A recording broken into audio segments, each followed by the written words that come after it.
ইন্নাল হামদালিল্লাহ নাহমাদুহু ওয়া নাস্তাঈনুহু মান ইয়াহদিহিল্লাহু ফালা মুযিল্লা লাহু ওয়া মান ইউদ্লিল ফালা হাদিয়া লাহু ওয়া আশহাদু আন লা ইলাহা ইল্লাল্লাহু ওয়াহদাহু লা শারীকা লাহু ওয়া আশহাদু আন্না মুহাম্মাদান আবদুহু ওয়া রাসূলুহু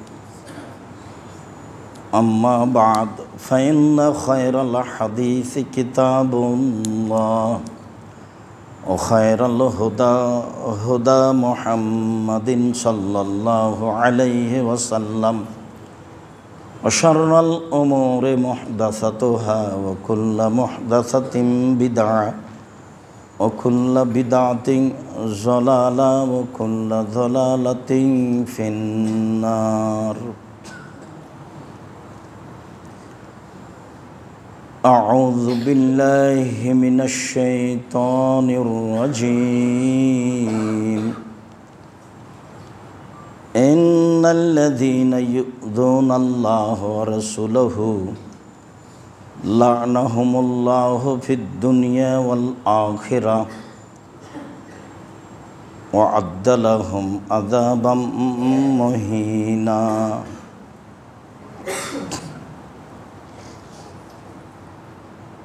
عن أبي طلحة رضي الله تعالى عنه قال قال رسول الله صلى الله عليه وسلم لا تدخل الملائكة بيتا فيه كلب ولا تصاوير رواه البخاري ومسلم عن عبد الله بن مسعود رضي الله تعالى عنه قال قال رسول الله صلى الله عليه وسلم إن أشد عذاب عند الله يوم القيامة المصبرون عن عبد الله بن عمر رضي الله تعالى عنه قال قال رسول الله صلى الله عليه وسلم الذين يصنعون هذه الصور يعذبون يوم القيامة يقال لهم أحيوا ما خلقتم رواه البخاري ومسلم সম্মানিত মসজিদের মুসাল্লি, প্রশংসা আল্লাহর জন্য, শান্তি অবতীর্ণ হোক আল্লাহর রাসূলের উপর সাল্লাল্লাহু আলাইহি ওয়াসাল্লাম। আজ জুমার খুতবায় সংক্ষিপ্ত সময়ে বক্তব্যের বিষয় ছবি ও মূর্তি। ছবি, মূর্তি, ভাস্কর্য সম্পর্কে এক গুরুত্বপূর্ণ সংক্ষিপ্ত তথ্যবহল বিবরণের চেষ্টা করব ইনশাআল্লাহুল আজিজ। যেসব পাপের কারণে মানুষ মহাপাপী হয় তার একটি বড় মহাপাপ হচ্ছে ছবি মূর্তি তৈরি করা, গড়ানো, তাকে ভালোবাসা। এ ব্যাপারে আল্লাহ এবং আল্লাহর রাসূল অনেক কিছু বলেছেন। নবীগণের নীতি ছিল সমাজের ছবি মূর্তি ভাস্কর্য ভেঙে দেওয়া। তারা এই আদর্শ সমাজে শক্তভাবে বাস্তবায়ন করার চেষ্টা করেছেন। মহান আল্লাহ বলেন, ইন্নাল্লাযীনা ইউযুনাল্লাহা ওয়া রাসূলাহু, নিশ্চয় যারা আল্লাহ এবং তার রাসূলকে কষ্ট দেয়, মানে ছবি মূর্তিকে সম্মান করে, মূল্যায়ন করে, মূর্তি কিছু করতে পারে, সেটা সরস্বতী, ভগবতী, কালী, দুর্গা, লাত, মানাত, উজ্জা, আরও কিছু। যারা যাকে সম্মান করে, যখন সম্মান করে তখন আল্লাহ এবং আল্লাহর রাসূলকে কষ্ট দেয়, ফলে লাআনাহুমুল্লাহু ফিদ দুনিয়া ওয়াল আখিরা, আল্লাহ এমন মানুষের প্রতি ইহকালে ও পরকালে অভিশাপ করেছেন। যারা এমন কাজে জড়িত আল্লাহ তাদের প্রতি অভিশাপ করেছেন, স্বয়ং আল্লাহ। তাতে আল্লাহ তাআলা বলেছেন ওয়া'আদ্দা লাহুম আযাবাম মুহিনা, আর আল্লাহ তাদের জন্য অপমানজনক শাস্তি প্রস্তুত করেছেন। সময়ের গতিতে আল্লাহ তাআলা বলেছেন মানুষকে অপমানজনক শাস্তি, সময়ের গতিতে বলেছেন কঠিন শাস্তি, সময়ের গতিতে বলেছেন কষ্টদায়ক শাস্তি। তাহলে পাপের কারণেই শাস্তির ভিন্ন ধরন দেখা যায়। যেগুলো মানুষ আনন্দ ফুর্তির জন্য করে, গান বাজনা খেলতামাশা ভালোবাসা দিয়ে করে, সেগুলির জন্য আল্লাহ উল্লেখ করেছেন অপমানজনক শাস্তি। আমরাও সমাজে দেখি একজন অপরাধীকে 10 জুতা মারল, 10 লাঠি মারল, এটা একটা শাস্তি। আবার দেখি একটা অপরাধীকে বলল মাটিতে থুথু ফেলে চেটে নাও, এটাও একটা শাস্তি। তো একটা অপমানজনক, একটা কষ্টদায়ক। তাহলে যেসব শাস্তি কষ্টদায়ক নয় বরং অপমানজনক, সেগুলি হচ্ছে মানুষের অন্তরের ভালোবাসার সাথে জড়িত, চোখের ভালোবাসার সাথে জড়িত। গান বাজনা খেলতামাশার সময় আল্লাহ তাআলা অপমানজনক শাস্তির কথা বলেছেন। ছবি মূর্তি বানানো মূল্যায়ন করার ব্যাপারে আল্লাহ তাআলা অপমানজনক শাস্তির কথা বলেছেন। সম্মানিত দিনী ভাই বোন, যারা আমরা অত্র মসজিদের সামনে আছি, অনলাইনের মাধ্যমে পৃথিবীর বিভিন্ন জায়গা থেকে এখন অংশগ্রহণ করেছি, সময়ের গতিতে আমরা অবগত হব। যারা সকল দিনী ভাই বোনকে আমরা অবগত করাতে চাই যে ছবি মূর্তিকে ভালোবাসা এবং একে মূল্যায়ন করা, বাড়িতে সাজিয়ে রাখা, অ্যালবামে সাজিয়ে রাখা মহাপাপ। আবু তালহা রাদিয়াল্লাহু তাআলা আনহু বলেন, রাসূল সাল্লাল্লাহু আলাইহি ওয়াসাল্লাম বলেছেন, লা তাদখুলুল মালাইকাতু বাইতান ফিহি কালবুন ওয়া তাসাউবি। ওই ঘরে ফেরেশতা প্রবেশ করেন না যে ঘরে কুকুর ও ছবি মূর্তি ভাস্কর্য এমন কিছু থাকে। যে বাড়িতে এগুলি থাকে সেসব বাড়িতে ফেরেশতা প্রবেশ করে না, এই কথা মুহাম্মদ সাল্লাল্লাহু আলাইহি সাল্লাম বলেন। হাদিস বুখারী মুসলিম। তাতে তিনি কুকুরের কথাও উল্লেখ করেছেন। কুকুর উপকারী হলেও সময়ের গতিতে মানুষ তাকে ক্রয় করতে পারে না, মানুষ তাকে ভালোবাসতে পারে না ও ভালোবাসার বস্তু নয়। আব্দুল্লাহ ইবনে মাসউদ রাদিয়াল্লাহু তাআলা আনহু বলেন, রাসূল সাল্লাল্লাহু আলাইহি ওয়াসাল্লাম বলেছেন, ইন্না আশাদ্দান আযাবি ইনদাল্লাহি ইয়াউমাল কিয়ামা আল মুসাব্বিরুনা। বিচারের মাঠে যাদের সবচেয়ে শক্ত, কঠোর, কঠিন, বেশি শাস্তি হবে যারা ছবি মূর্তি তৈরি করে। হাদিস তো বুখারী মুসলিম। তাতে তিনি বলেছেন সবচেয়ে কঠোর, সবচেয়ে কঠিন, সবচেয়ে কঠোর, সবচেয়ে কঠিন শাস্তি হবে আল মুসাব্বিরুন, যারা ছবি মূর্তি তৈরি করে, সম্মান করে, মূল্যায়ন করে। এ কথা রাসূল সাল্লাল্লাহু আলাইহি সাল্লাম বলেন। হাদিস বুখারী মুসলিম। আব্দুল্লাহ ইবনে উমর রাদিয়াল্লাহু তাআলা আনহু বলেন, রাসূল সাল্লাল্লাহু আলাইহি ওয়াসাল্লাম বলেছেন, ইন্নাল্লাযীনা ইয়াসনাউনা হাযিহি সুওয়ারা, নিশ্চয় যারা এসব ছবি মূর্তি তৈরি করে, ইউযাবুনা ইয়াউমাল কিয়ামা, বিচারের মাঠে তাদের কঠোর শাস্তি দেওয়া হবে। ওয়া ইউকালু লাহুম আইমা খালাকতুম, বলা হবে তোমরা নিজেরা যা তৈরি করেছ তাতে আত্মা প্রদান করো, এ আদেশ করা হবে। শাস্তি দেওয়া হবে যেমন, আদেশ করা হবে তেমন। শাস্তি দেওয়া হবে যেমন, আদেশ করা হবে তেমন। এ কথা রাসূল সাল্লাল্লাহু আলাইহি সাল্লাম বলেন। হাদিস বুখারী মুসলিম। আব্দুল্লাহ ইবনে আব্বাস রাদিয়াল্লাহু তাআলা আনহু বলেন, রাসূল সাল্লাল্লাহু আলাইহি ওয়াসাল্লাম বলেছেন, মান সাওয়ারা সূরাতান, যে কোনো ব্যক্তি যে কোনো একটি ছবি বা মূর্তি তৈরি করল। যে কোনো ব্যক্তি, নাকেরা অনির্দিষ্ট শব্দ, যে কোনো ব্যক্তি, পুরুষ নারী, একটি ছবি বা একটি মূর্তি তৈরি করল, উযযিবা, তাকে শাস্তি দেওয়া হবে। অকুল্লেফা, তাকে বাধ্য করা হবে। আয়ন ফাঁকা ফিহে, তাতে আত্মা দিতে। আয়ন ফাঁকা ফিহা, তাতে আত্মা দিতে। অলাইসা বে নাফেগেন, কিন্তু সে আত্মা দিতে পারবে না। এ কাজ তো সে করতে পারবে না, এটা তো মানুষের আয়ত্তের ভিতরে নয়। কাজেই কোনোভাবেই এর সাথে ভালোবাসার কোনোই প্রশ্ন আসে না। যেহেতু তাকে পিটিয়ে আত্মা দিতে বলা হবে, তা তার পক্ষে সম্ভব হবে না, তাহলে এর সাথে মানুষের ভালোবাসা কেন? অন্তত মুসলিম পুরুষ নারী হিসাবে এর সাথে ভালোবাসা থাকার কোনো প্রশ্নই আসে না। আয়েশা রাদিয়াল্লাহু তাআলা আনহা বলেন, লাম ইয়াকুন ইয়াতরুকু রাসূলুল্লাহ সাল্লাল্লাহু আলাইহি সাল্লাম ফি বাইতিহি শাইয়ান ফিহি আসনাম ইল্লা নাকাদাহু। আল্লাহর নবী বাড়িতে কোনো ছবি মূর্তি রাখতেন না, দেখলেই তা ভেঙে ফেলতেন, ছিঁড়ে ফেলতেন। হাদিস বুখারী মুসলিম।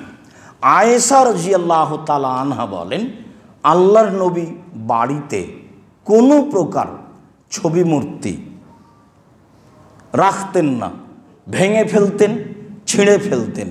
মর্মে অত্র মসজিদের মুসল্লি সহ যারা আমরা এখন অবগত হচ্ছি, পৃথিবীর বিভিন্ন প্রান্ত হতে সময়ের গতিতে অবগত হব, সকল মুসলিম নারী পুরুষকে আন্তরিকভাবে অনুরোধ করে বলতে চাই যে এই বক্তব্যের পরে আপনার বাড়িতে শোকেজে কাঁকড়া থাকবে, বা আপনার অ্যালবামে আপনার ছবি মূর্তি থাকবে, বা আপনি বাপ মায়ের ছবি মূর্তিকে বাড়িতে সাজিয়ে রাখবেন, বা পাসপোর্ট সাইজের ছবি ব্যতীত কোনো ছবি আপনি রাখবেন, এইটা হতে পারে না। যদি হয় তাহলে আপনি বক্তব্যের সাথে মুনাফিকি করলেন, আর আপনি মনে করবেন যে আমি ধর্মের নামে একজন মুনাফিক।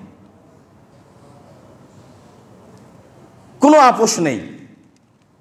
মিঠা লাগলেও ঘটনা এটাই, তিতা লাগলেও ঘটনা এটাই। আপনার বাড়িতে আপনার ছেলে মেয়ের গায়ে কাপড় চোপড় থাকবে, তাতে মূর্তি থাকবে, এটা হতে পারে না। আপনার বাচ্চার পায়খানার জন্য যে আপনি পটটা ক্রয় করেছেন, সেটা একটা পশুর প্রাণী ঘোড়ার আকৃতিতে হবে, এটা হতে পারে না। কেটে দেন সামনের দিক। আপনার এর সাথে আপোষ কেন? আপনার বাচ্চার হাতে পুতুল কেন? আপনি কি মনে করেন? এটা আপনি স্বাভাবিক ভাবলেন কি করে? আয়েশা রাদিয়াল্লাহু তাআলা আনহা বলেন, তিনি বাড়িতে দেখলেই ছিঁড়ে ফেলতেন, ভেঙে ফেলতেন।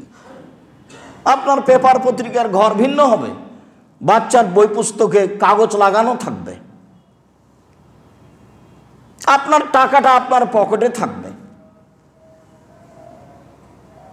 যে কোনো মূল্যে অল্প দিন বাঁচতে এসে রাসূলের বিরোধিতা করে সফলতা অর্জন করা থেকে বিরত থাকতে হবে, যে কোনো মূল্যে পরিহার করতেই হবে। আয়েশা রাদিয়াল্লাহু তাআলা আনহা বলেন, কাদামান নবী সাল্লাল্লাহু আলাইহি সাল্লাম মিন সাফারিন। একদা আল্লাহর নবী সফর থেকে আসলেন। আয়েশা রাদিয়াল্লাহু তাআলা আনহার নিজস্ব বিবরণ, তিনি বলছেন, একদা আল্লাহর নবী সফর থেকে আসলেন। ও সাতারতু বিকেরামিন লি আলা সাহওয়াতিন লি ফিহা তাসাবির। আমার একটা চাদর আমি আমার ঘরের জ্বালানায় লাগালাম, সেই চাদরে ছিল ছবি মূর্তি। এবার আমার আপনার সাথে মিল খাবে। আল্লাহর নবী একদা সফর থেকে আসলেন, তো আমি আয়েশা আমার একটা চাদর আমার ঘরের জ্বালানায় লাগালাম, তাতে ছিল ছবি মূর্তি। ফালামা রাসূলুল্লাহ সাল্লাল্লাহু আলাইহি সাল্লাম, যখন আল্লাহ রাসূল এটা দেখলেন, ফাহাতাকা, আল্লাহ রাসূল তাকে ছিঁড়ে ফেললেন। তাকে ছিঁড়ে ফেলার পরে বললেন, আয়েশা, ইন্না আশাদ্দা আযাবিন ইয়াউমাল কিয়ামা আল্লাযীনা ইযা হুনা বিখালকিল্লাহ। বিচারের মাঠে সবচেয়ে কঠোর ও কঠিন শাস্তি হবে ওদের যারা আল্লাহ তাআলার সৃষ্টির সাদৃশ্য বানায়। তো মানুষ তো আল্লাহর হাতের তৈরি, পশু প্রাণী তো আল্লাহর হাতের তৈরি, আপনার এখানে কেন? আয়েশা তাকে আগে ছিঁড়ে ফেললেন, তারপরে বললেন, মনে রেখো আয়েশা, ওদের সবচেয়ে কঠিন শাস্তি হবে যারা আল্লাহর সৃষ্টির সাদৃশ্য বানায়। যে কোনো মূল্যে বাচ্চাকে কার্টুনের ভালোবাসা থেকে দূরে রাখার চেষ্টা করতে হবে, সে যেটাই হোক না কেন। বাপ মার আদর্শেই ছেলে মেয়ে গড়ে উঠবে। পয়সা উপার্জন করছেন আপনি, এ কথাই ঠিক। ছেলে মেয়েকে ভালোবাসেন আপনি, এ কথাই ঠিক। আবু বকর সিদ্দিক রাদিয়াল্লাহু তাআলা আনহু খোলা মাঠে 14,000 মানুষের সামনে যুবতী বিবাহদারীকে মেরে দিলেন, এ কথাও ঠিক। আবু বকর সিদ্দিক রাদিয়াল্লাহু তাআলা আনহু খোলা মাঠে জামাই বেটির উরু রানের ওপরে মাথা দিয়ে শুয়ে আছেন, এ অবস্থায় বিবাহদারী মেয়েকে মেরে দিলেন, এ কথাও ঠিক। এটি কি কোনো রূপক কথা? হাদিস তো বুখারী মুসলিম। আমি বাপ, এ কথাই ঠিক। আমি আমার ছেলে মেয়ের জন্য পয়সা উপার্জন করি, এ কথাই ঠিক। সে 1 টাকা করি আর 1 কোটি টাকা করি মাসে, সেটা ভিন্ন কথা, হবে একদিনে, সেটা ভিন্ন কথা। তবে আমি একটা পরিবার লালন পালন করি, আমার অধীনে পরিবার আছে। আয়েশা রাদিয়াল্লাহু তাআলা আনহা এ কথা বলেন। আয়েশা রাদিয়াল্লাহু তাআলা আনহা বলেন, কাদেমা রাসূলুল্লাহ সাল্লাল্লাহু আলাইহি ওয়াসাল্লাম মিন সাফারিন, অন্য একদিন আল্লাহর নবী এক সফর থেকে আসলেন। ও আল্লাহ তো দুর্নুকান ফিহা তাসাবির, আমি ওইরকমই একটা চাদর ঘরের জ্বালানায় ঝুলিয়ে দিলাম।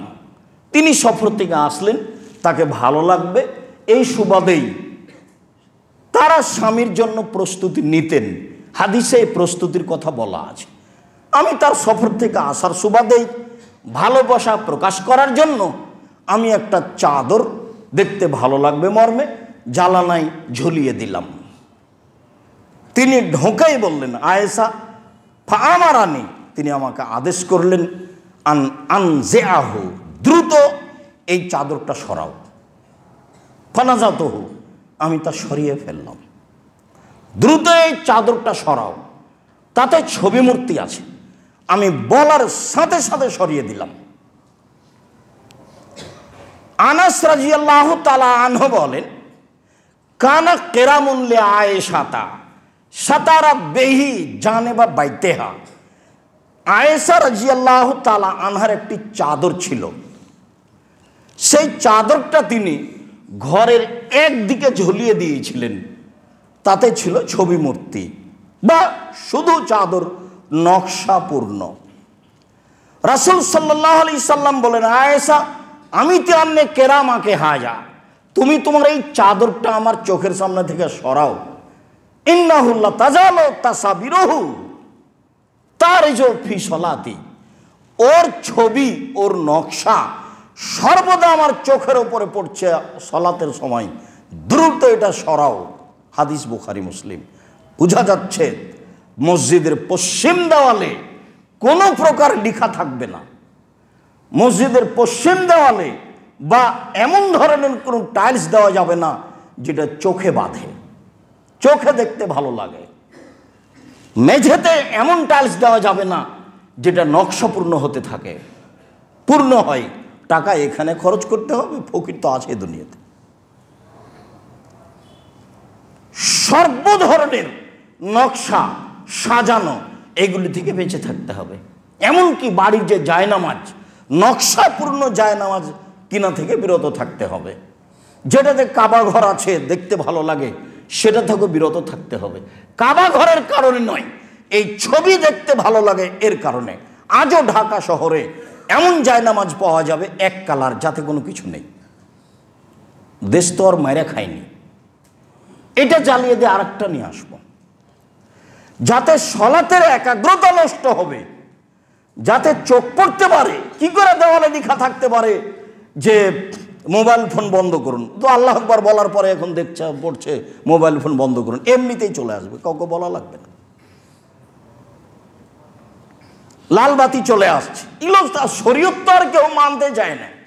নামে মাত্র মুসলমান, হয় মাঝহাব দিয়ে মুসলমান, না হলে ধর্ম দিয়ে মুসলমান, আর না হলে এমনিতেই স্বাভাবিকভাবে জন্মগত মুসলমান।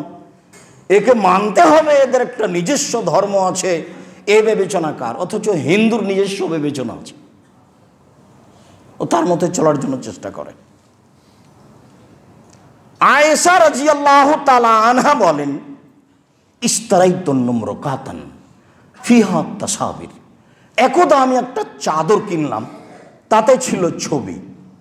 ফাল্লাম্মা রাআহা, যখন আল্লাহর নবী ছবিটা দেখলেন চাদরে, ফাকামা আলাল বাব, তিনি দরজায় দাঁড়িয়ে গেলেন।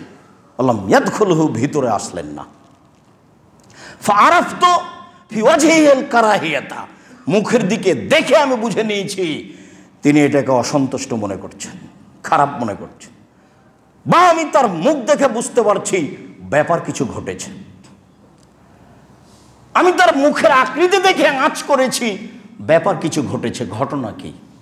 আমি বললাম, ইয়া রাসূলুল্লাহ আতুবু ইলাল্লাহি রাসূলিহি, আমি আল্লাহর দিকে ফিরে যাই, আমি রাসূলের দিকে ফিরে যাই, আমি আল্লাহর দিকে ফিরে যাই, আমি রাসূলের দিকে ফিরে যাই। মাজা আজলাম, তো আমি কি পাপ করলাম? আপনি ভিতরে ঢুকছেন না কেন? ঘটনা কি? আপনার চেহারা প্রমাণ করছে কিছু দুর্বলতা ঘটেছে। আমি তো আল্লাহকে মানি, আমি তো রাসূলকে মানি, আমি আল্লাহকে এক বলে মেনে নিয়েছি, আর আপনি আমার স্বামী, এ কথা পরে। আমি বলছি যে আপনি নবী, আপনাকে আমি নবী হিসাবে মেনে নিয়েছি, এটা আমার কোনো সন্দেহ নেই। আমি কি পাপ করলাম? ভিতরে ঢুকছেন না কেন? এ কথা বলছেন তিনি। বয়স কম হলে বুদ্ধির অভাব নেই। রাসূল সাল্লাল্লাহু আলাইহি ওয়াসাল্লাম বলছেন, আয়েশা ইন হাযিহিল মামরাকা, এই যে তুমি চাদর কিনেছ, এটা কি? এইটা কেন কিনেছ? তুমি এই চাদর কিনলে কেন? তখন আয়েশা রাদিয়াল্লাহু তাআলা বলছেন, শোনেন কেন কিনেছি। ইশতারাইতুহা লাকা, আমি আপনার জন্যই কিনেছি। তাহলে চাদরটা তিনি কিনেছেন স্বামীকে খুশি করার জন্য, বলছেন আমি আপনার জন্যই কিনেছি। বলে তাকওদা আলাইহা, আপনি তার উপরে বসবেন, অতাতাসাদ্দাহা, সময়ে চাদরটা বালিশ হিসেবে ব্যবহার করবেন, এই জন্য কিনেছি। তিনি কারণ উল্লেখ করলেন। 1 নম্বরে বললেন আপনার জন্য কিনেছি, 2 নম্বরে বললেন এর ওপর আপনি বসবেন, বিছিয়ে দিব, 3 নম্বরে বললেন এটাকে সময়ে বালিশের মতো করে ব্যবহার করবেন, এই জন্য কিনেছি। তখন তিনি বলছেন, আয়েশা ইন আসাবা হাজিহিস সুওয়ার ইয়াদাবুনা ইয়াউমাল কিয়ামা, মনে রেখো যারা এইসব ছবি মূর্তি তৈরি করে তাদেরকে বিচারের মাঠে কঠোর কঠিন শাস্তি দেওয়া হবে। মনে রেখো, ইয়াদাবুনা ইউকাল্লাফুনা ওয়া ইউকালু লাহুম আইহুমা খালাকতুম, যা সৃষ্টি করেছো তাতে আত্মা প্রদান করো, পিটিয়ে করতে বাধ্য করা হবে। মনে রেখো, ইন্নাল বাইতাল্লাযী ফিহা সুরাল কালব লা তাদখুলুল মালায়েকা, যেই ঘরে কুকুর থাকে, যে ঘরে ছবি মূর্তি থাকে, সেই ঘরে ফেরেশতা প্রবেশ করেন না। এই 3টি কথা তিনি বলে থামলেন। 1, মনে রেখো আয়েশা, যারা এগুলো করে তাদের কঠিন শাস্তি হবে। মনে রেখো আয়েশা, যারা তৈরি করছে তাদেরকে পিটিয়ে আত্মা দিতে বাধ্য করা হবে। মনে রেখো আয়েশা, যেই ঘরে ছবি মূর্তি কুকুর থাকে সেই ঘরে ফেরেশতা প্রবেশ করেন না। রাসূল সাল্লাল্লাহু আলাইহি সাল্লাম আয়েশার ভালোবাসার উপরে এই কথা বললেন। অবশ্যই কথাগুলি বিবেচনায় নিয়ে আসব। বাড়িতে ঢোকে আগে দেখব শোকেজে কি কাঁকড়া আছে, আয়নাটা কি কাতল মাছের আকৃতিতে আছে, বাচ্চার পায়খানা করার পটটা কি আসলে প্রাণীর আকৃতিতে আছে, বাচ্চা কি পুতুল নিয়ে খেলে। সব কিছু ভেঙে ফেলে সরিয়ে ফেলে খেতে বসবো। আমি ইমানদার, আমার ইমান কাজ করে।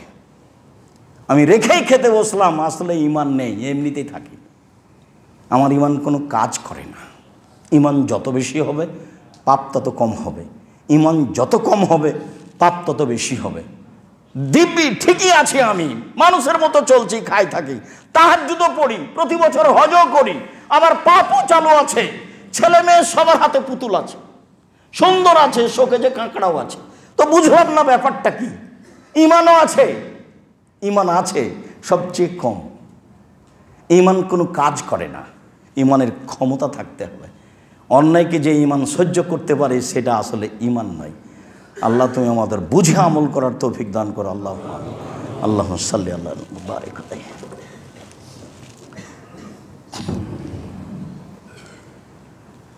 আলহামদুলিল্লাহ ওয়াহদা ওয়াসসালাতু ওয়াসসালামু আলা মান লা নাবিয়্যা বা'দা। আব্দুল্লাহ ইবনে আব্বাস রাদিয়াল্লাহু তাআলা আনহু বলেন, কালত মাইমুনা, তো মাইমুনা রাদিয়াল্লাহু তাআলা আনহা বললেন, আল্লাহ নবীর স্ত্রী মাইমুনা রাদিয়াল্লাহু তাআলা আনহা বলেন, আন্না রাসূলুল্লাহ সাল্লাল্লাহু আলাইহি সাল্লাম আসবাহা ইয়াওমান অজমা। আল্লাহ নবী একদা খুব ভারাক্রান্ত অবস্থায় ভারী মনে ভারী মুখে সকাল করলেন, খুব যেন দুশ্চিন্তায়। বিষয়টা আমি বুঝলাম না। আমি বললাম, ইয়া রাসূলুল্লাহ, ইস্তানকারতু ফি হায়াতিকা মুনজু সাবাহে আও মুনজুল ইয়ামে। সকাল থেকে দেখছি মুখটা খুব ভারী, চেহারাটা পরিবর্তন। ঘটনা কি আল্লাহ নবী? সকাল থেকে দেখছি মুখটা বিবর্ণ, মুখটা খুব ভারী, চিন্তিত। বলেন তো ঘটনা কি? তখন বলছেন মাইমুনা, ইন্না জিবরাইলা কানা ওয়াদানি আইয়ালকানি ফালাম ইয়ালকানি আমা ওয়াল্লাহি মা আখলাফানি। মাইমুনা, মনে রেখো, জিবরাইল আমার সাথে ওয়াদা করেছিলেন গত রাতে আমার সাথে সাক্ষাৎ করবেন। রাত পার হয়ে গেল মাইমুনা, জিবরাইল আসলেন না। আরো কথা মনে রেখো, কোনো দিন আমার সাথে ওয়াদা করেছেন আর আসেননি, এমন ওয়াদা খেলাপও ঘটেনি। এই জন্য আমি চিন্তিত। কি হলো আমি বুঝলাম না। জিবরাইল আমার সাথে সাক্ষাৎ করবেন গত রাতে, এই কথা তিনি আমাকে বলেছেন। রাত পার হয়ে গেল, তিনি আসলেন না, তিনি ওয়াদা করে ওয়াদা খেলাফও করেন না। ব্যাপারটা কি? তাই আমি ভাবছি, তাই আমি চিন্তিত। ফাজাল্লান নবী সাল্লাল্লাহু আলাইহি সাল্লাম ইয়ামাহু যালিকা আলা যালিকা। এইভাবে দিন পার হতে লাগলো, চিন্তিত অবস্থায় দিন পার হচ্ছে। ফাওয়াকা ফি নাফসিহি জিরু কালবিন তাহাতা ফুস্তাতিন লানা। হঠাৎ করে তার মনে পড়ল যে আমাদের খাটের নিচে একটা কুকুরের বাচ্চা আছে। ও, আমাদের খাটের নিচে একটা কুকুরের বাচ্চা আছে, হয়তোবা এমনটা হতে পারে। ফা মারা ফা উখরে যাবে। তিনি আদেশ করলেন, এটা বের করো তো। ফা খাজা বেদিহিমান, নিজে হাতে পানি নিলেন কুকুরটা সরিয়ে দেওয়ার পরে, কুকুরের বাচ্চাটা সরিয়ে দেওয়ার পরে নিজে হাতে পানি নিলেন। ফা নাজাহাহু, তিনি যে কুকুরটা যেখানে ছিল সেখানে তার উপরে পানি ছিটিয়ে দিলেন। ফা আমসা, সন্ধ্যা হতে না হতেই লাকিয়াহু জিবরাইল, জিবরাইল চলে আসলেন। জিবরাইল চলে আসতে আল্লাহর নবী বললেন, আনতা ওয়াদানি আনতালকানি ফিল লাইলাতিল বারিহা ফালাম তালকানি। আপনি তো আমার সাথে ওয়াদা করেছিলেন গত রাতে সাক্ষাতের, আপনি আসলেন না কেন? আপনি তো আমার সাথে সাক্ষাৎ করবেন গত রাতে, এটা ওয়াদা ছিল, আপনি আসলেন না কেন? তখন জিবরাইল আলাইহিস সালাম বলছেন, আল্লাহর নবী, আমি ওয়াদা করেছিলাম এ কথাই ঠিক। ইন্না কুন্না লা নাদখুলু বাইতান ফিহি কালবুন তাসাবির, যে ঘরে কুকুর ও ছবি থাকে সেই ঘরে আমরা প্রবেশ করি না। এসেছিলাম, এ কথাও ঠিক। আপনার ঘরে প্রবেশ করিনি, সাক্ষাৎ করিনি, এ কথাও ঠিক। দেখলাম আপনার খাটের নিচে কুকুরের বাচ্চা আছে, তাই ফিরে গেছি। মুহাম্মদ সাল্লাল্লাহু আলাইহি সাল্লাম যে গায়েব জানতেন না, তার জাজল্য প্রমাণ। জিবরাইল আসলেন, ফিরে গেলেন, বুঝতে পারলেন না। ঘটনা এটা ঘটে আছে। পরবর্তীতে তিনি আঁচ করার পরে কুকুরটাকে বের করে সেই জায়গাতে পানি ছিটিয়ে দিলেন। তারপরে জিবরাইল আলাইহিস সালাম আসলেন, জিজ্ঞাসা করলেন, ওয়াদা করেছিলেন, আসলেন না কেন? তখন বললেন, এসেছিলাম, ঘুরে গেছি। তার মানে আপনাকেও তাই করতে হবে। আল্লাহ রাসূল তো বাড়িতে ঢুকলেন না, আগের হাদিস, ওটাও বুখারী মুসলিম, এটাও বুখারী মুসলিম। বাড়িতে তো ঢুকলেন না। আমার জীবনে বহু দেখেছি। আমি গেছি আপনার এতে শরীয়তপুর নোয়াখালী, দেখছি একজন মাওলানা ভিতরে বসে আছে, আর সব ভেন্টিলেটারে দেওয়া আছে, আপনার ঘোড়ার ছবি দেওয়া আছে ঘরের ভেন্টিলেটারে। ঢুকতেই চোখে পড়েছে। আমি বললাম, মনে কিছু নিয়েন না, আমি চলে যাব। এই রিক্সাওয়ালা, কোথায়, ডাকো তো। কি করতে হবে? সবগুলো ভেঙে দিতে হবে। তিনি ঘরের যা ছিল ভেন্টিলেটার সব ভেঙে ফেললেন। ঠিক আছে, আমি এখন বসতে পারি। রংপুরে শহরে এক বাড়িতে ঢুকলাম, এক বাড়িতে নয়, একটা ঘরে, যেখানে দলীয়ভাবে অনেক ছবি মূর্তি দেওয়া আছে। তা আমি দরজায় গিয়ে দেখছি মাওলানা সাহেব বসে আছেন। ইন্না লিল্লাহি ওয়া ইন্না ইলাইহি। ভাইজান আপনি এখানে বসে আছেন, আল্লাহুস সামাদ, এত ছবি মূর্তির মধ্যে, আচ্ছা আমি গেলাম। আপনি চেষ্টা করলে ফল আপনার ভালো হবে ইনশাআল্লাহ। আমি বড় থেকে বড় ব্যক্তিকে বলেছি, এইভাবে আহলে হাদিস দেখানোর কোনো সুযোগ নেই, আপনি এটাকে সরান, তারপরে কোনো কথা।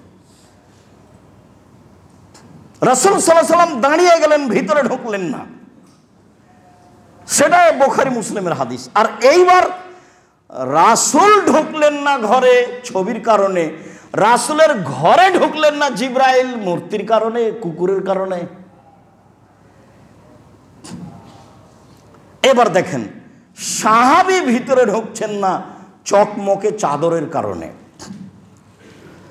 সালেম ইবনে আব্দুল্লাহ রাদিয়াল্লাহু তাআলা আনহু বলেন যে আরাস্তু ফি আহাদে আবি, আমার আব্বা বেঁচে থাকা কালীনই, তার আব্বা সাহাবী, আমার আব্বা বেঁচে থাকা কালীনই আমি বিবাহ করলাম। ফাআযানা আবিয়ান নাসা, আমার আব্বা ওলিমাতে জনগণকে দাওয়াত দিলেন। ফাকানা আবু আইয়ুব আল আনসারী ফিমান আযানা, আমার আব্বা যাদেরকে দাওয়াত দিয়েছিলেন বিশিষ্ট সাহাবী আবু আইয়ুব আল আনসারী তার মধ্যে ছিলেন। অসতেরু বাইতি বেনাজাদিন আখদারা, সেই দিন আমাদের বাড়ির মহিলারা আমাদের বাড়িটাকে বেশ সুন্দর করে সবুজ চাদর দিয়ে সাজিয়েছিলেন। ফাকবালা আবু আইয়ুব আল আনসারী, আবু আইয়ুব আল আনসারী আসলেন। ফাদাখালা, তিনি বাড়িতে প্রবেশ করলেন। ফারানি কায়েমান, তিনি দেখলেন আমি দাঁড়িয়ে আছি। ফাত্তালা, তিনি এদিক ওদিকে একটু উঁকি মেরে দেখলেন। ফারা মুস্তাতিরান বেনেজাদিন আখজারা, তিনি দেখলেন বাড়িটা বেশ সুন্দর করে সবুজ চাদর দিয়ে ঢাকা আছে, ঘেরা আছে। তিনি বললেন, ইয়া আবু আব্দুল্লাহ, ও আবু আব্দুল্লাহ, তাস্তরুনা, তোমরা তোমাদের বাড়ি, তাস্তরুন আল জেদারা আল জদরা, তোমরা বাড়িকে সবুজ চাদর দিয়ে সাজিয়েছ। কাল আবি ও আস্তাহি, আমার আব্বা লজ্জা লজ্জা করে বললেন, শোনেন, গালাবাতনা নিসাও, বাড়ির মহিলারা আমাদেরকে পরাজয় করেছে। ওনার কথা, বাড়ির মহিলারা আমাদেরকে পরাজয় করেছে। তখন আবু আইয়ুব আনসারী বলছেন, শোনেন, মান কুনতু আকশা আলাইহি তাগলিব নাহুন নিসা লামা কুন আকশা আলাইকা তাগলিব নাকা, যাদের ব্যাপারে আমি আশঙ্কা করি যে মহিলারা তাদের উপরে জয়ী হয়ে যাবে, আপনি তার অন্তর্ভুক্ত নন। আবু আইয়ুব আনসারী বলছেন, শোনেন, যারা মহিলাদের কাছে পরাজয় হবে আপনাকে আমি তার মধ্যে কোনোদিন মনে করিনি। এই কথা বললেন, আপনি মহিলাদের কাছে পরাজয় হতে পারেন এটা আমি আশা করিনি। সুম্মা কালা, এরপরে বললেন, লা আতআমু লাকুম বাইতান লা আতআমু লাকুম তামান, আমি তোমাদের খাদ্য খাবো না। ওয়ালা আদখুলু লাকুম বাইতান, আমি তোমাদের বাড়িতে প্রবেশও করব না। ফাখারাজা, তিনি বের হয়ে চলে গেলেন। আবু আইয়ুব আনসারীর নিজস্ব ঘটনা। আবু আইয়ুব আনসারী নিজস্ব বিবরণ তিনি বলছেন, বাড়িকে সুন্দর করে ঝকঝক করে চাদর দিয়ে সাজানো ছিল, এইটা তিনি পছন্দ করেননি। মর্মে বললেন, আমি তোমাদের খাদ্য খাবো না, আমি তোমাদের বাড়িতেও প্রবেশ করব না। দেখেন, বের হয়ে যাওয়ার সময় একটা বই কিনবেন, উপদেশ, ছবি মূর্তি, আমি আপনার জন্য লিখেছিলাম। কোথায় আপনার দুর্বলতা তা আমি জানি না, তবে আমি জাতিকে ধর্মের নামে কোনোদিন ফাঁকি দিইনি। মানুষ হিসেবে আমার উপর আপনার দুর্বলতা থাকতেই পারে, কেননা আমি মানুষ, আমি তো ফেরেশতা নয়, ভুল ত্রুটি দিয়ে আমিও গড়া। কিন্তু আপনার ভালোবাসা কমুক এটা আমি কোনো সময় চাইনি, এইটা আমি কোনো সময় চাইনি। অতএব আমার অনুরোধ থাকছে রাসূল সাল্লাল্লাহু আলাইহি ওয়াসাল্লামের কথাগুলিকে মূল্যায়ন করা। ওমর ইবনুল খাত্তাব হিনা কাদেমা শামা, ওমর ইবনুল খাত্তাব যখন সিরিয়ায় আসলেন, ফাসানা লাহু রাজুলুন মিনান নাসারা, খ্রিস্টানদের একজন লোক ওমরকে দাওয়াত দিলেন। দাওয়াতে তিনি বললেন, ওমর, ইন্নী উহিব্ব আন তাজিয়ানি ওয়া তাকরিমানি আনতা আসাবক। আপনি আমার বাসায় দাওয়াত খেতে যাবেন আর আপনি আমাকে সম্মানিত করবেন। অর্ধ পৃথিবীর খলিফা কুশাগর বুদ্ধিজীবী রাজনীতিবিদ ওমর, আপনার মতো মানুষ আমার বাড়িতে আসলে আমার যে কত সৌভাগ্য। ওয়ারাজুলুন কানা মিন ওজামাই শাম, সিরিয়ার বড় নেতাদের একজন। লোকটা খ্রিস্টান, লোকটা বড় নেতা, লোকটা খ্রিস্টান, লোকটা বড় নেতা। খ্রিস্টান অবস্থায় উমর রাদিয়াল্লাহু তাআলা আনহুকে বলছেন যে আপনি আমার বাসায় আসলে আপনি আমাকে সম্মানিত করবেন, আপনার কারণে আমি সম্মানিত হব। এই আশায় আপনার জন্য আমি খানা পানি তৈরি করেছি, আপনি একটু আমার বাসায় চলেন। তালা উমর রাদিয়াল্লাহু তাআলা আনহু বললেন, ইন্নী লাদখুলু কানাইসাকুম মিনাজলি সুয়ারে, আমি যে আপনাদের বাড়িতে গির্জাঘরে ইবাদতখানায় ঢুকি না মূর্তি থাকার কারণে। আল্লাতী ফিহা সূরা, আপনাদের বাড়িতে আপনাদের গির্জাঘরে মূর্তি আছে, এই জন্য আমি আপনার দাওয়াত গ্রহণ করলাম না।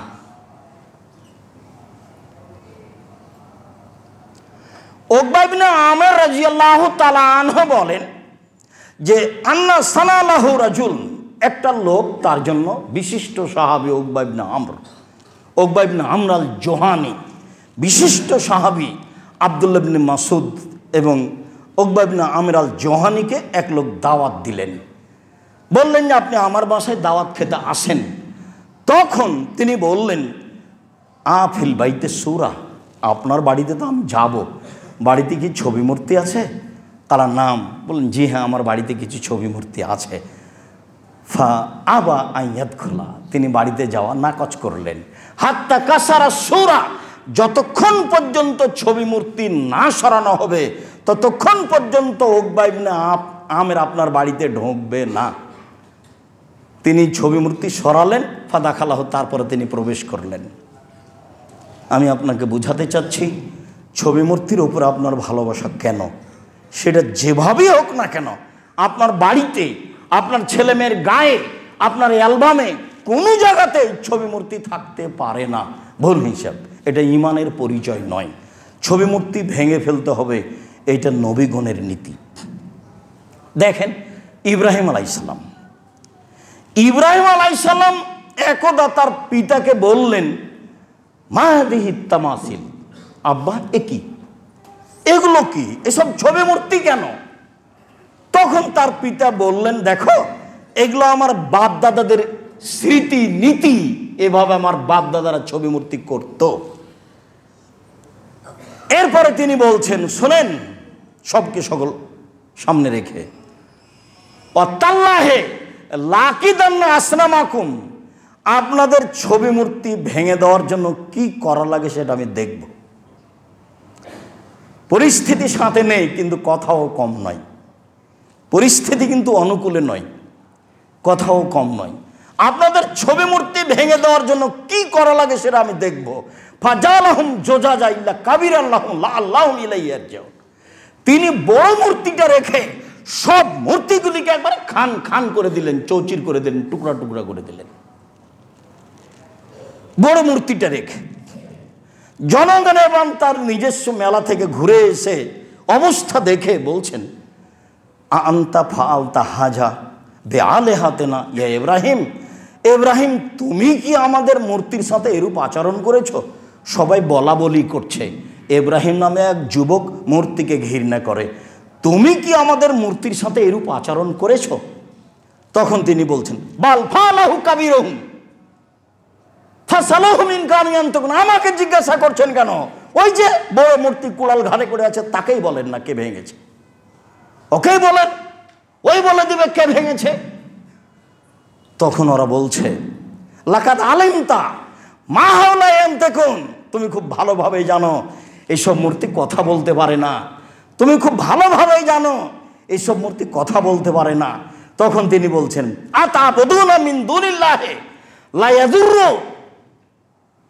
লা ইয়াদুররুকুম শাইআন ওয়া লা ইয়ানফাউকুম, আরে তার ইবাদত করো যে ক্ষতি করতেও পারে না, উপকার করতেও পারে না, যে উপকার করতেও পারে না, ক্ষতি করতে পারে না, কথা বলতেও পারে না, তারই ইবাদত করো। উফিন লাকুম আলিমা তা'বুদুনা, ধিক তোমাদের এবং তোমাদের সাথে যারা আছে, এবং তোমাদের মূর্তিদের ধিক, তোমাদের মূর্তি তো কিছুই করতে পারে না। সামনে আছে খাদ্য পানি কলা, ওর গায়ে পেশাব করে দিলেও কিছু করতে পারে না। আমি জানি না মানুষ যারা স্কুলে শহীদ মিনার তৈরি করে, আরো কত কিছু তৈরি করে, কেন করে, কিভাবে তার ঈমান কাজ করে, এটা আমার বুঝে আসে না। অথচ সবাই মুসলমান। এইভাবে ইট পাথর দিয়ে আপনি সিমেন্ট বালু দিয়ে খাম্বার মতো তৈরি করে কি দেখাতে চাইলেন? এ কেমন ঈমান? কি করে হতে পারে? আপনার এভাবে ভালোবাসার ছবি মূর্তির উপরে কি করে হতে পারে? আপনি একজন রাজমিস্ত্রি এ কাজ কি করে করতে পারেন? আপনি একজন শিক্ষিত মানুষে আপনার আত্মীয় স্বজন পরিবারের এসব ছবি মূর্তি কি করে করতে পারেন? ইব্রাহিম আলাইহিস সালাম সবকে ভেঙে খান খান করে দিলেন। যখন বললেন যে কথা বলতে পারে না তার ইবাদত করো কি করে, ধিক তোমাদের জীবনে এবং যার ইবাদত করো তারও ধিক। সাথে মানুষ নেই, বক্তব্য কম নয়। জনগণ বলল হাররিকুহ, ইব্রাহিমকে আগুনে ফেলে জ্বালিয়ে দাও। ওয়ানসুর আলিহাতাকুম, আর তোমাদের মূর্তিদের সাহায্য করো, মূর্তি মেরামত করো। ইন কুনতুম ফাইলুন, তোমরা যদি কিছু করতে যাও। নেতারা জনগণকে বলল, শুনুন জনগণ, আমরা দায়িত্বশীল হিসাবে বলছি ইব্রাহিমকে আগুনে জ্বালিয়ে দিতে হবে এবং মূর্তি পুনরায় নির্মাণ করতে হবে। আল্লাহ তাআলা বললেন ইয়া নারু কুনি বারদান ওয়া সালাম আলা ইব্রাহিম, বললেন আল্লাহ আগুনকে, আগুন জড় বস্তু, আল্লাহর কথা মানে আগুন ইব্রাহিমের উপরে শীতল হয়ে যাও। আগুন তো আল্লাহর কথা মানেন। কিভাবে ইব্রাহিম আলাইহিস সালাম ছবি মূর্তি ভেঙে দিলেন? আবুল হাইয়াজ আল আসাদি বলছেন যে আলী রাদিয়াল্লাহু তাআলা আনহু আমাকে বললেন আলা বাসুকা মা বাসানিল্লাহ তাআলা, আমি কি আপনাকে একটা কাজে পাঠাবো না যেই কাজে আমি আলী আল্লাহর নবী আমাকে পাঠিয়েছিলেন, যেই কাজে আল্লাহর নবী আমি আলী আমাকে পাঠিয়েছিলেন। আমাকে আল্লাহর নবী বলেছিলেন আলী লা তাদা তিমসালান লা তামাস্তাহু, তুমি ছাড়বে না কোনো ছবি মূর্তি, সবকে ভেঙে খান খান করে দাও। এটা আল্লাহ রাসূলের আদেশ আলীর উপরে।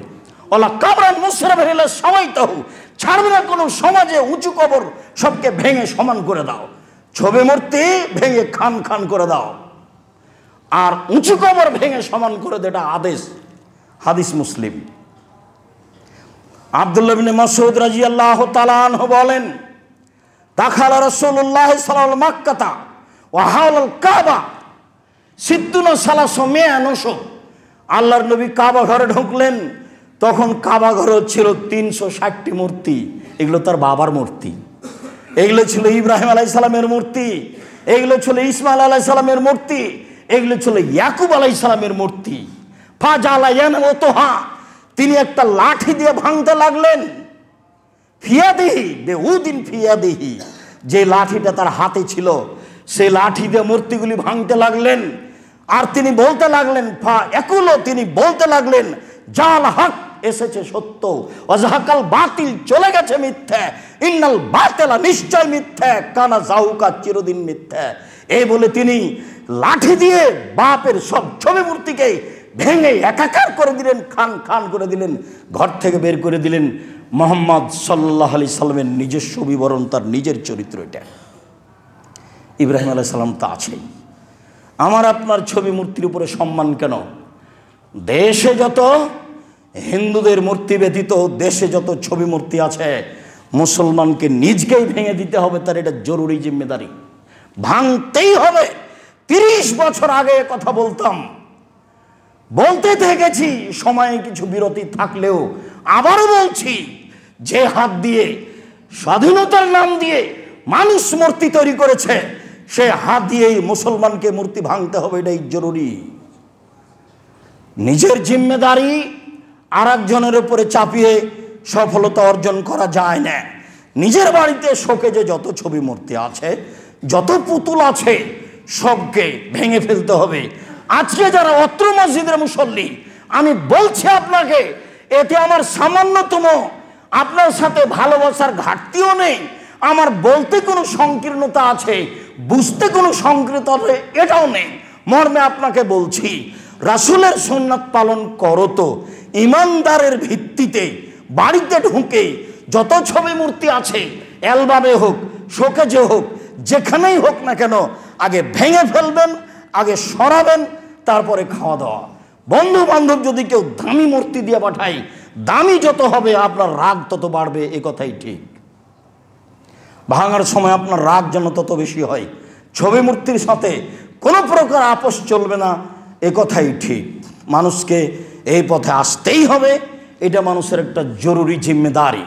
মর্মে আমি আপনাকে বলতে চাই, যে কয়েকদিন বাঁচতে চাই পৃথিবীতে, ঈমান নিয়ে বাঁচতে চাই, যতদূর সম্ভব যেভাবে সম্ভব, যতদূর সম্ভব যেভাবে সম্ভব অন্যায়ের মোকাবেলা করতে হবে ঈমান দিয়েই, যেভাবে সম্ভব যতদূর সম্ভব। তাই তিনি বললেন, কেউ যদি জোর করে অন্যায়ের বাধা দেয় সেও মুমিন, কেউ যদি মুখে বাধা দেয় সেও মুমিন, কেউ যদি অন্তরে ঘৃণা করে সেও মুমিন, তবে সবচেয়ে দুর্বল।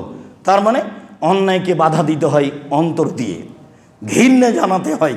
আপনি সুন্দর বসে আছেন দোকানে, মাথায় টুপি আছে, এশার সালাত আদায় করে ল্যাংটা মেয়ে নাচছে, একজন আর একজনের গল্প চলছে, আপনি বসে আছেন আর আপনি বলছেন আমি তাহাজ্জুদ পড়ি, কথাটা কি মানালো? সম্মানিত মসজিদের মুসল্লি, আমি আপনাদেরকে বিষয়টি নিয়ে আন্তরিকভাবে ভেবে আমল করার জন্য অনুরোধ জানাচ্ছি। সাথে সাথে খুতবার শেষে এসে অত্র মসজিদের যেগুলি প্রয়োজন, নির্মাণ হোক বা আর কোনো কাজে হোক, আপনারা খুব ঈমানের পরিচয় দিয়ে পরকালের আশায় দানের হাত প্রশস্ত করবেন। অবশ্যই অত্র মসজিদের কোনো কাজ যেন আপনাদের কারণে দেরি না হয়, বিলম্ব না হয়, আপনাদেরকে করতে হবে, এ কথাই ঠিক। আর আমি যেটুকু বলি, আমি একটা সাধারণ মানুষ, আপনাদেরকে আন্তরিকভাবে ভালোবাসি। যেটা আমি একাধিকবার বলেছি, সেই কথাটা আপনি মনে রাখবেন। জামিয়া সালাফের জন্য আপনি একটু দোয়া করবেন।